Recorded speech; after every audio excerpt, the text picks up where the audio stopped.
Welcome, ladies and gentlemen. What a sprint race we have had. Who could have thought that one coming? After all the drama of the repercussions with the two McLarens, we get incident this time, not really anybody's fault, but down into turn one.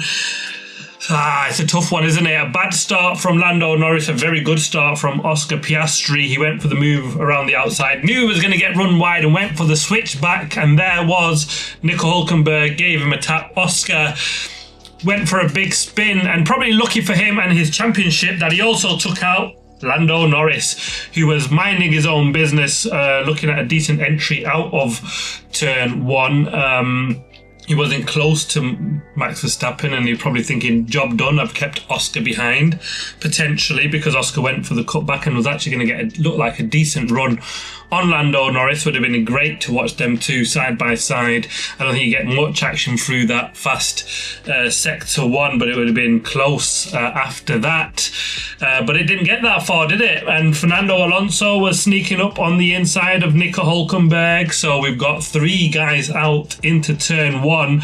And the big question really is, should Oscar Piastri have tried that cutback there? Because more likely than not, given the way that corner is, someone would have been there. It's a tough one, because had Fernando Alonso not also got a very good start and trying to sneak up on the inside of Nico Hülkenberg, I think Fernando Alonso's move was probably a bit daring as well. I'm not sure he had much space there. I think he might have got a tap or tapped into Nico Hülkenberg. With Nico Hülkenberg trying to take that corner as well, and the McLaren's closing him off. It was just, that's what happens in Austin when you've got such a big wide corner with a pinch point, and everybody's seeking to make positions. And there were some massive winners out of this incident. Yuki Tsunoda made up 11 places up into P7. Ollie Behrman made up 8 places up into P8. Charles Leclerc got himself up 6 places into P4. It was madness, but the three guys, Fernando Alonso, Oscar Piastri and Lando Norris, all out at turn one. We got the safety car restart. And then it was a crazy dive bomb from George Russell on Max Verstappen. It was the only opportunity, he said, that he thought he would get, and it was worth a try, actually. Lap 8 it was. Went for the move. Had he kept his car on track and Max kept that position around the outside, I think Max would have been told to give that place back. Kind of like what we've seen with Ollie Behrman and Kimi Antonelli later on in the race, because he would have kept that position going off track. But Russell, I think he got unlucky because there was a lock-up as well for him there, so that was unfortunate. Bit of a knocking going on here, but I'm not sure where that's coming from.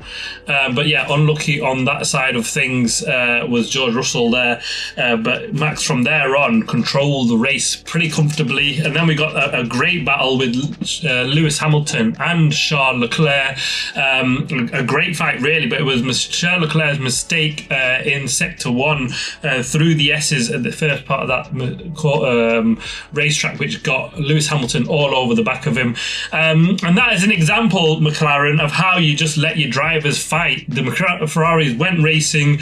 They were hard but fair. There was no call on the radio to call that off. Lewis Hamilton finally got the move on Charles Leclerc. It turned out a decent enough race for Lewis Hamilton. He just couldn't close down Carlos Sainz or get within the DRS of Carlos Sainz to try and get onto the podium. But a decent enough sprint, especially when you've looked at how poorly they qualified. I think they'll need something similar to that when they look and go into qualifying and the main race for some decent results, because despite I think it was only but for all that mess at turn one, which was kind of let them off the hook, and they pulled off a pretty decent result. Further back, we got Kimi Antonelli and Ollie Behrman with a great battle as well. Behrman tried to keep that. I can see why he did, because he just leave it up to the stewards. If he lets him pass, he's not going to get a point, and you might as well see what the stewards does. He'll be just keeping his fingers crossed that there is no penalty points. He did get a 10-second penalty, which seemed a little bit harsh, to be honest. Be hoping he doesn't get any penalty points, because if he does get any penalty points, that will mean a 1 race ban. So he'll be just keeping his fingers crossed for that point. point, but I can see why he did and tried to keep that position. But Kimi Antonelli moved up and took that final position in P8. And then we got the absolutely daft Lance Stroll. Just, I mean, how he's still in that seat is beyond me. He really just needs to give that seat up to Esteban Ocon. A dive bomb down into turn 1. He was nowhere near the rear of Ocon to give that one a go, and then locked his brake also to make it worse, and then completely took on Ocon, and we got a safety car finish for the final 3 laps of the race. It was a shame it didn't finish 1 lap earlier, because we might have got a 1-lap sprint shootout between everyone in the back. But Max Verstappen takes a massive chunk. He needs 10 points a race, and he's already got 8 in the bag on Oscar Piastri now. 55 points behind Oscar Piastri, 33 behind Lando Norris. Still a mountain to climb, but if he can go on and win the race, and Oscar finishes second, he's down to within 48 points with 5 races to go. Another couple of sprint races as well, so they are the 2 10-pointers if he wins both and the races there. So every opportunity in the world for Max Verstappen.